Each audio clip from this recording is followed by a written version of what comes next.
भक्तों, जब किसी इंसान की मृत्यु होती है तो उसके घर के बाहर भीड़ लग जाती है। रिश्तेदार जमा हो जाते हैं, रोना धोना मच जाता है और फिर एक अंतिम यात्रा निकलती है।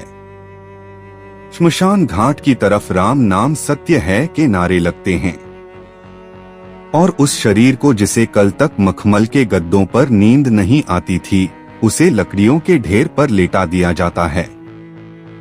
आग लगा दी जाती है और जब वह शरीर धू धू करके जलने लगता है तो धीरे धीरे सारे रिश्तेदार, सारे दोस्त और परिवार वाले वहां से जाने लगते हैं। वह पीछे मुड़कर भी नहीं देखते, यह सोचकर कि अब सब खत्म हो गया। लेकिन क्या सच में सब खत्म हो गया है? यहीं से शुरू होता है वह भयानक और रोंगटे खड़े कर देने वाला सच, जिसके बारे में गरुड़ पुराण के प्रेत खंड में विस्तार से लिखा गया है।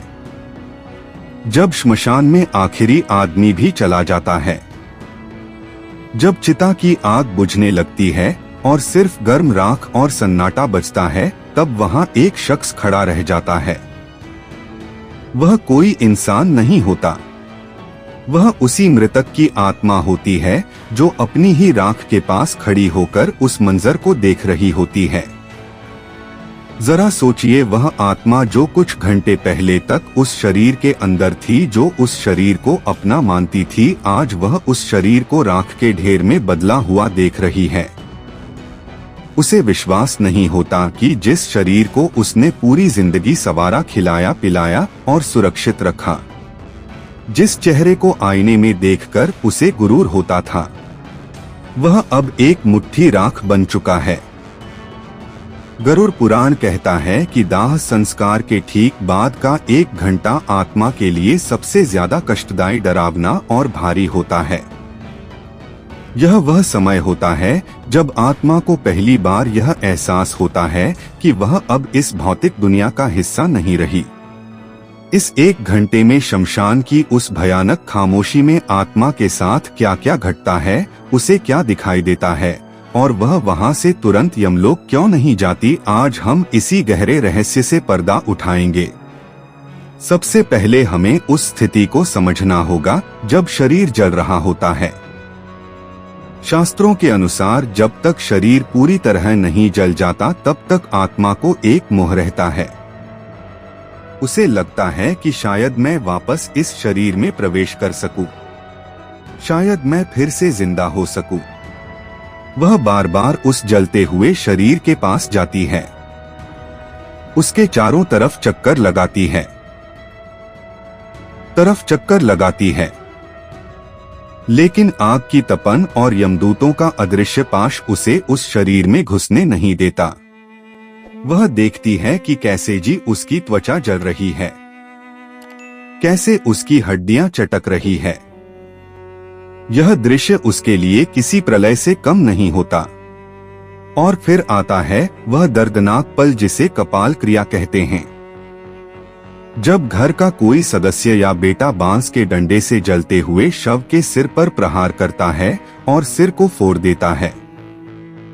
यह दृश्य देखने में जितना भयानक है, आत्मा के लिए उससे कहीं ज्यादा पीड़ादायक है। गरुड़ पुराण कहता है कि जैसे ही कपाल फटता है, एक जोरदार धमाका होता है जो सिर्फ आत्मा को सुनाई देता है। यह वह पल है जब आत्मा का उस शरीर से आखिरी बंधन टूट जाता है। उसे समझ आ जाता है कि अब वापसी का कोई रास्ता नहीं बचा, यह दरवाजा हमेशा के लिए बंद हो चुका है। लेकिन असली कहानी तो इसके बाद शुरू होती है। जब कपाल क्रिया हो जाती है और शरीर जलकर खाक हो जाता है, तब नियम के अनुसार घर वाले और रिश्तेदार वहां से लौटने लगते हैं।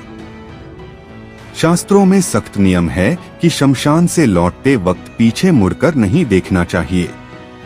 क्या आपने कभी सोचा है कि ऐसा क्यों कहा जाता है? इसके पीछे एक बहुत बड़ा डरावना कारण है।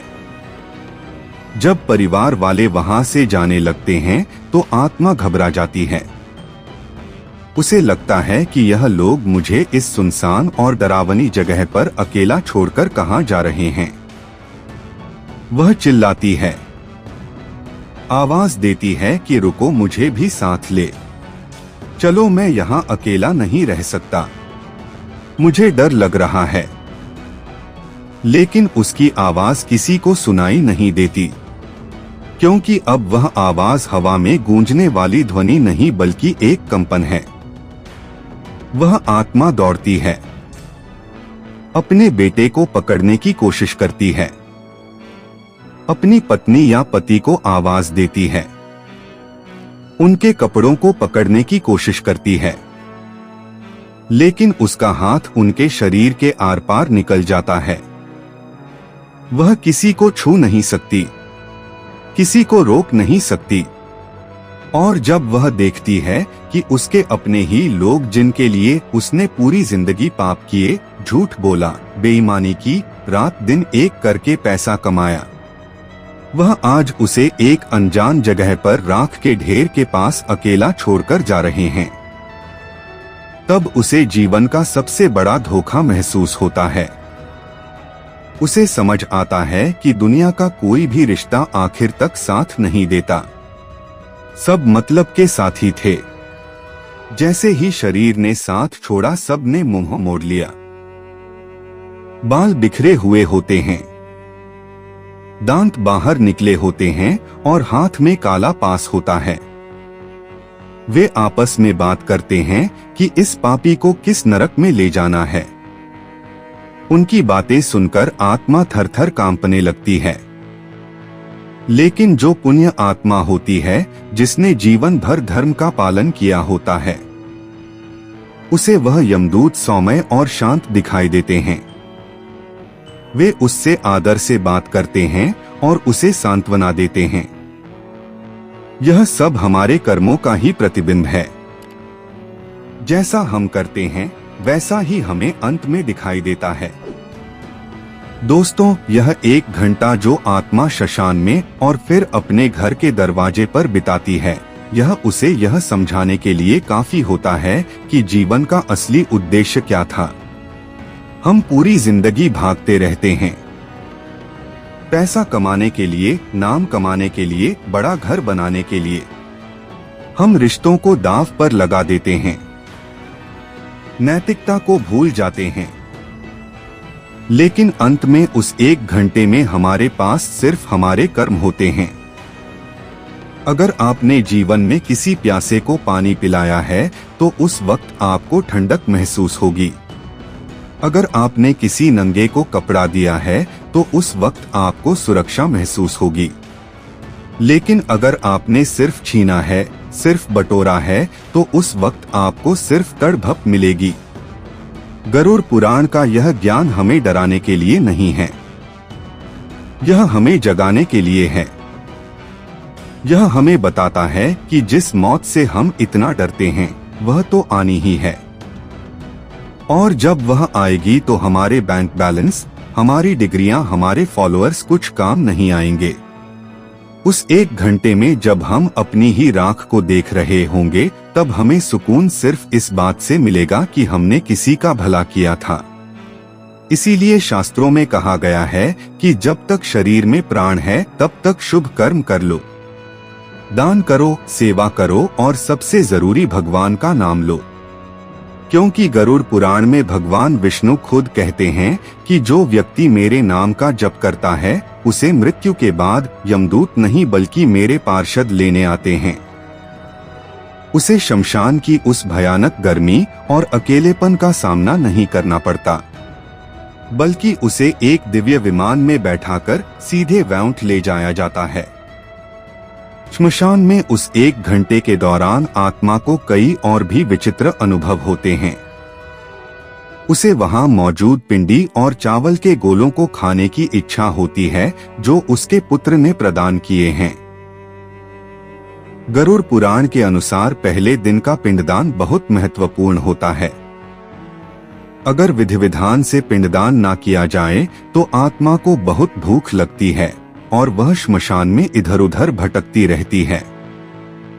कभी कभी वह श्मशान के पास के पेड़ों पर लटक जाती है या पानी के स्रोतों के पास जाकर अपनी प्यास बुझाने की कोशिश करती है।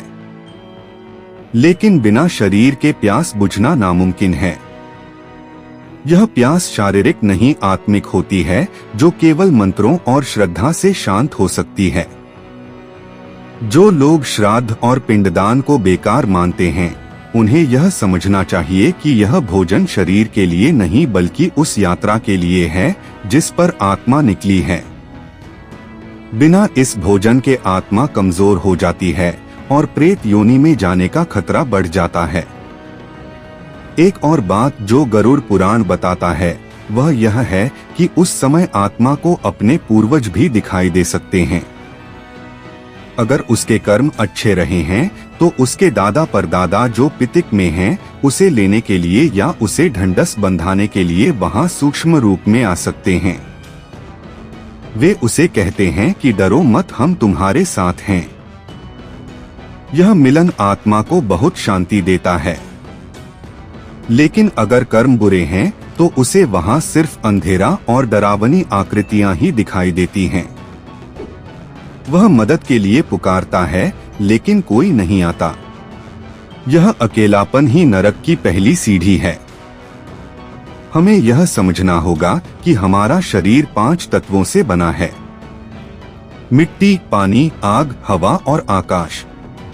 जब शरीर जलता है तो यह 5 तत्व वापस प्रकृति में मिल जाते हैं। लेकिन आत्मा जो इन तत्वों से परे है वह वही रह जाती है। उसका सूक्ष्म शरीर, जिसे हम यातना शरीर भी कहते हैं, वह बना रहता है। इसी शरीर के माध्यम से वह सुख और दुख महसूस करती है। चिता की आग उसे जला नहीं सकती, लेकिन उसके कर्मों की आग उसे अंदर तक झुलसा देती है। आज की भागदौड़ भरी जिंदगी में हम इन बातों को अंधविश्वास मानकर नकार देते हैं। हम सोचते हैं कि मरने के बाद किसने देखा है, क्या होता है। विज्ञान सबूत मांगता है, लेकिन हमारे आश्रम मुनियों ने अपनी दिव्य दृष्टि से इन लोगों को देखा है और गरुड़ पुराण के रूप में हमें यह नक्शा दिया है ताकि हम रास्ता ना भटके। यह एक गाइड बुक है, एक मैनुअल है जो हमें बताती है कि इस जीवन के बाद की यात्रा कैसे करनी है।